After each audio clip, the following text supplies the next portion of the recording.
एक ऐसा जहाज जिसे दुनिया ने नाकाबिले गर्क कहा, लेकिन किस्मत ने एक अलग कहानी लिखी। यह है टाइटैनिक का अलमिया। टाइटैनिक को व्हाइट स्टार लाइन ने बनाया। यह अपने वक्त का सबसे बड़ा और जदीद जहाज था, जिसमें जदीद तरीन सिक्योरिटी सिस्टम, शानदार कमरे और आलिशान सहूलियात शामिल थीं। इस जहाज को नाकाबिले गर्क कहा जाता था।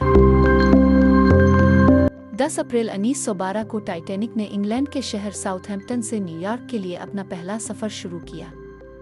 2200 से ज़ायद मुसाफिर सवार थे, जिनमें दुनिया के अमीर तरीन लोग भी शामिल थे। 14 अप्रैल की रात शुमाली अटलांटिक में जहाज़ एक बड़े बर्फानी तौदे से टकरा गया। अमला फौरी हरकत में आया, लेकिन नुकसान इतना शदीद था कि जहाज़ को बचाना मुमकिन न रहा। पानी तेज़ी से अंदर भरने लगा।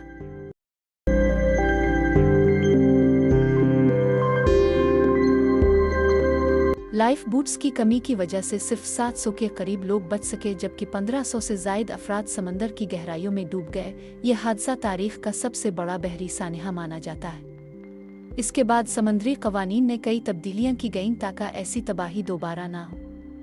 टाइटैनिक आज भी इंसान के गुरूर और फितरत की ताकत का निशान है। टाइटैनिक सिर्फ एक कहानी नहीं, ये एक सबक है कि फितरत के आगे इंसान की टेक्नोलॉजी भी कमज़ोर पड़ जाती है।